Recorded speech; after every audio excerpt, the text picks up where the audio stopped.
or you've realized this, or you think most marriages and relationships fail because of things. See, one thing we all need to understand is that most marriages do not fail by these things. Because even if we have to argue about it, then I would say most uh, relationships full of attention, love, care, or sometimes they are people with a very nice relationship, but at the end of the day, what you need to understand is that marriages fail because the two are not God at the center of the relationship. Let me repeat this again. Those two people are not killing, but let God be the center of relationships or marriages, and that is why marriages fail. Assuming I have, a relationship with you, and I am taking a relationship serious, and you are not doing anything, you have it will fail, right? Yes. But assuming both of us have the same goal, have the same mindset about the relationship, what about that as well? Won't it prosper? Won't it lead to some worse? Because once two people agree in a relationship, they've agreed to live forever and ever. So when things are not going on, then it means there's a problem. And one thing for sure is that God has made marriage or relationships to last. It's not about choosing the right partner or being with the right person. No. Actually, it's those things like right persons and no, I don't believe those things. I believe in surety. I believe in togetherness. I believe in unity. I believe in sense of more. So when relationships prosper, the two people are well doing, which is they have both in a relationship for it to be so. Now, why do we need to put God at the center of our relationship? The question is, why do we have to put God at the center of our relationship?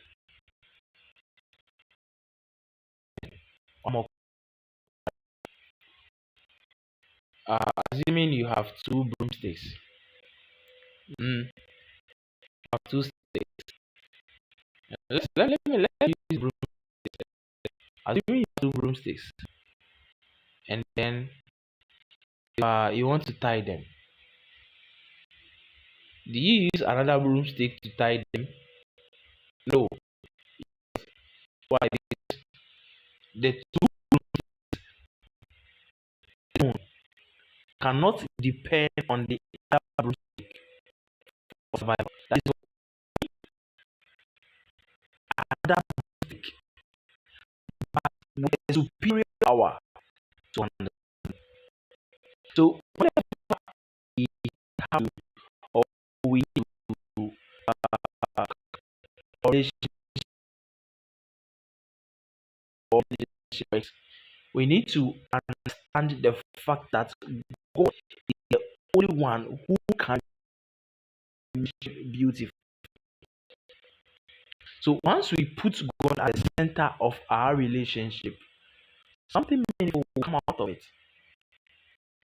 Forget being your partner being the right person. God is not dealing with that. God is not dealing with those kind right? Think about what is expecting from both of you, and try as much as possible.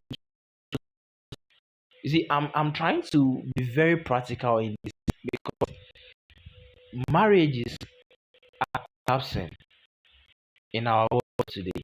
So many marriages, not because uh, material problems, not because of financial problems.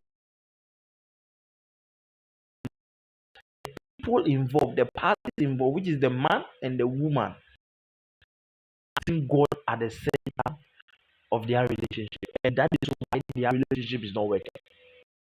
Now, there are rules and regulations that guide everything, and we have rules and regulations that guide a relationship, marital relationship, right? And one, understanding, act of what understanding. We need to understand each other. When we talk act of understanding, what it means is that both people, the two people in the marriage, need to understand each other. That's everything of what one has other. What wants us to feel for each other. We need to understand our partner. We need to understand it means.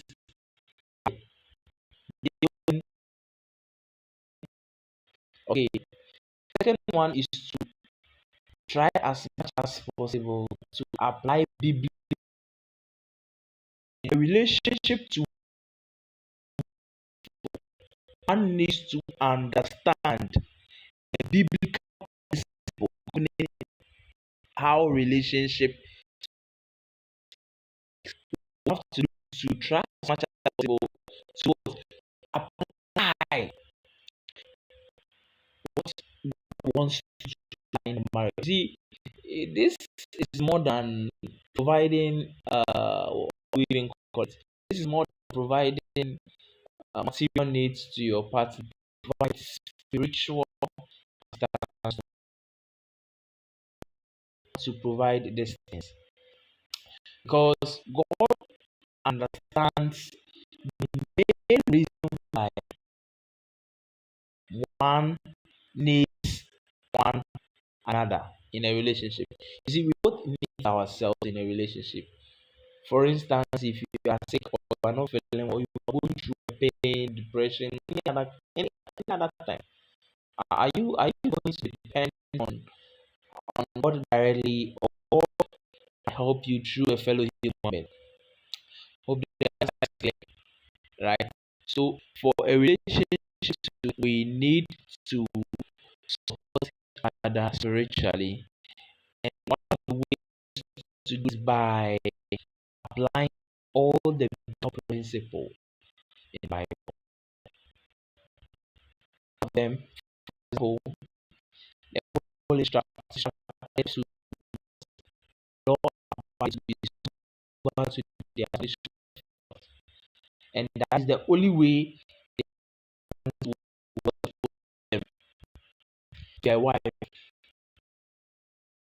if you are married, if you are in a relationship, do you know that this is what God is expecting from you, or this is your demand? Although husbands are instructed to love their wives. So the question is, do you love your wife as a husband? Do you feel a little sympathy for her, even if she is doing something that is not upright with you? Do you still uh, calm yourself down to, or bring yourself down a little bit for her to, for you to fix yourself in his situation? This is something we need to understand, and that is the only way our relationships come. So the thing is, if you want a relationship with if you want your relationship to work, or you want your marriage to survive, I mean, you want to meet all the fulfillments of marriage, enjoy it as much as possible, then you need to apply these biblical principles strongly in your relationship. And the only way, I mean,